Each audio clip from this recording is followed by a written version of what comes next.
Okay guys, तो thumbnail देख के तो आपको पता ही चल गया होगा कि ये वीडियो किस बारे में होने वाली है। तो आप में से जो लोग भी कंफ्यूज थे कि क्या हम इंटेल की 10th जनरेशन चिप्स के साथ जाएं या Zen 2 आर्किटेक्चर के साथ ही जाएं, उन लोगों की मैं कंफ्यूजन दूर करने वाला हूँ।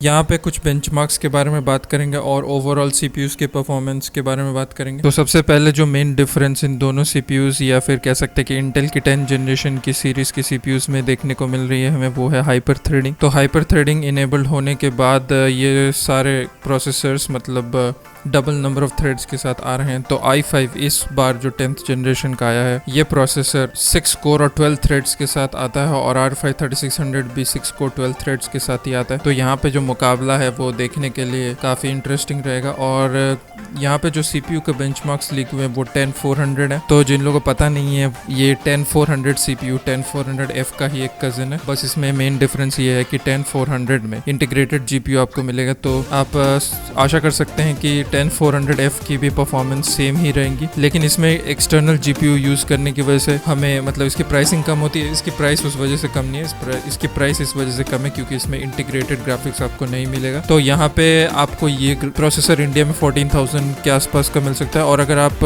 इंटेल के 10th जन चिप्स के एक्सपेक्टेड प्राइसेस के बारे में इंटरेस्टेड है तो मैं वीडियो आई बटन में डाल दूंगा, आप जरूर चेकआउट कर सकते हैं। तो बात करते हैं इन दोनों प्रोसेसर्स की। तो इंटेल की i5 10th जनरेशन 10400F तो नहीं कहूँगा, 10400 ही, मतलब समझ जाओ यार, बार बार मत बोलो मुझसे। 10400 इसकी बेस क्लॉक्स है 2.9 गीगाहर्ट्ज, टर्बो करता है ये 4.3 गीगाहर्ट्ज पे। इसमें 12 MB कैश है, ये 14 नैनोमीटर के आर्किटेक्चर पे बेस्ड है और इसकी प्राइस लगभग 14K के आसपास होने वाली है। इसके अगेंस्ट में हम लोग डालने वाले हैं R5 3600 को, इसकी प्राइस 17K के आसपास है। इसमें 3.6 गीगाहर्ट्ज की बेस क्लॉक और 4.2 गीगाहर्ट्ज की बूस्ट क्लॉक, 35 MB की कैश है। ये Zen 2 आर्किटेक्चर पे बेस्ड है जो कि एक 7 नैनोमीटर फैब्रिकेशन प्रोसेस पे बेस्ड। तो अब मुद्दे की बात पे आते हैं। यहाँ पे 10400 में क्योंकि हाइपर थ्रेडिंग एनेबल्ड है तो यहाँ पे जितने भी मल्टी थ्रेडेड लोड्स रहेंगे यहाँ पे परफॉर्मेंस में हमको इम्प्रूवमेंट जरूर देखने को मिलेगा। तो इस प्रोसेसर को पेयर किया गया था 2070 सुपर के साथ। तो चलिए इसके बेंचमार्क्स को देखते हैं।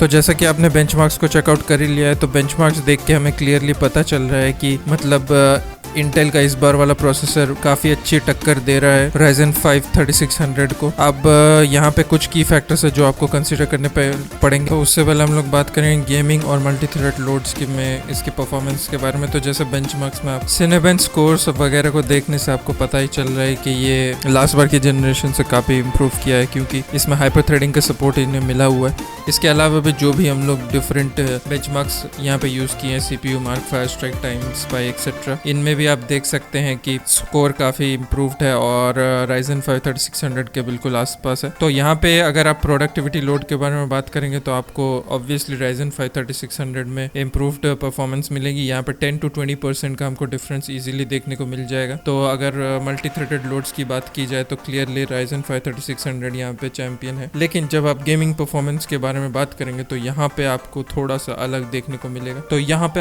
हमने कुछ हैवी गेम्स को टेस्ट किया है। इसके अलावा अगर इनमें परफॉर्मेंस आपको देख लेते हैं इन गेम्स में आप परफॉर्मेंस, तो आप इजीली दूसरे गेम्स में इसकी परफॉर्मेंस जज कर सकते हैं। ये कुछ जो भी गेम्स है ये बहुत ही ज्यादा लोड डालते हैं CPU पे। तो बॉर्डरलैंड्स 3, डिवीजन 2, फार क्राई 5 और टूम रेडर जो कि सबसे हैवी गेम है। यहाँ पे असैसिन्स क्रीड ओडिसी को भी बेंचमार्क करना चाहिए था लेकिन इसके स्कोर्स मेरे पास अवेलेबल नहीं है तो मैं डाल नहीं पा रहा हूँ। तो यहाँ पे आप क्लियरली देख सकते हैं कि again Intel best gaming performance दे रहा है। यहाँ पे इंटेल के चिप्स इजीली बीट कर रहे हैं Ryzen के FPS और एवरेज FPS और 1% लोज को अगर आप ध्यान से देखें तो यहाँ पे क्लियरली इंटेल जो भी करता आ रहा है वो उनके लिए वर्क कर रहा है। और परफॉर्मेंस गेमिंग की अगर बात करें तो यहाँ पे AMD बीट नहीं कर पाया उनको। तो यहाँ पे मोर और लेस सारे गेम्स में हमको 5 to 10% on an average 1080p level पे आपको मिल जाएगा ज़्यादा परफॉर्मेंस।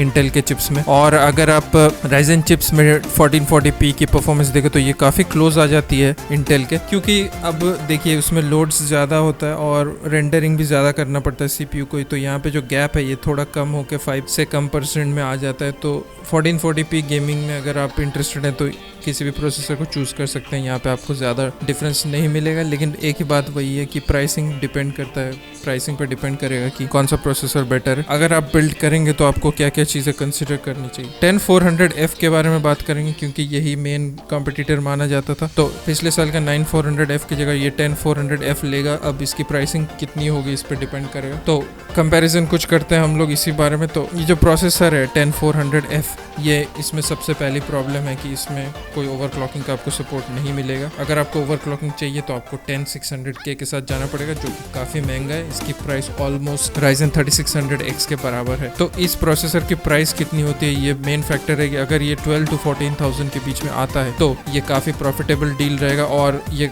एक्चुअली में टक्कर देगा, क्योंकि मदरबोर्ड प्राइसेस आपको पता है ये B460 वगैरह के ज़्यादा होने वाले हैं। तो ये शायद वहाँ पे मतलब मेकअप करने में हेल्प करे थोड़ा, तो क्योंकि ये प्लेटफॉर्म का सपोर्ट शायद नेक्स्ट जनरेशन में भी कंटिन्यू किया जाएगा। लेकिन अगर आप Ryzen 5 3600 पे बिल्ड कर रहे हैं तो आपको फ्यूचर अपग्रेडेबिलिटी में बहुत ही सुविधा होने वाली है, क्योंकि आपको पता ही है कि Zen 3 आर्किटेक्चर वाले चिप्स को भी करंट मदरबोर्ड में सपोर्ट मिलेगा। तो यहाँ पे ओवरऑल अगर बजट की बात करें तो Ryzen 5 3600 वाले प्लेटफॉर्म प्लस प्रोसेसर, इन दोनों में ही आपको कम पैसे खर्च करने पड़ेंगे और यहाँ पे आपको इजीली ओवरक्लॉकिंग का भी सपोर्ट मिल रहा है। तो यहाँ पे थोड़ी बहुत जो भी परफॉर्मेंस कम मिल रही है Ryzen 5 3600 में वो आप ओवरक्लॉक करके कम कर सकते हैं। तो यहाँ पे आप अगर आफ्टर मार्केट कूलर यूज़ करते हैं तो यहाँ पे फिर वही है, आपको पैसे खर्च करने पड़ेंगे। लेकिन फिर भी ऑप्शन तो आपके पास है, इंटेल में ऑप्शन नहीं है ये। तो यहाँ पे अगर आप कोई आफ्टर मार्केट कूलर यूज़ करके इसको थोड़ा बहुत ओवरक्लॉक भी कर भी लेते हैं 4.1 या 4.2 गीगाहर्ट्ज़ तक, तो यहाँ पे परफॉर्मेंस शायद 5% पे आ जाए। एनीवे अब आपका डिसीजन है आपको क्या करना चाहिए। मेरी रिकमेंडेशन यही रहेगी कि आप R5 3600 के साथ ही जाए अगर आपका गेमिंग में ही सिर्फ ध्यान नहीं है, और अगर आप 5 to 10% गेमिंग परफॉर्मेंस आपको कोई फ़र्क नहीं पड़ता है तो कोई बात नहीं है, ठीक ही है। इसके अलावा एक और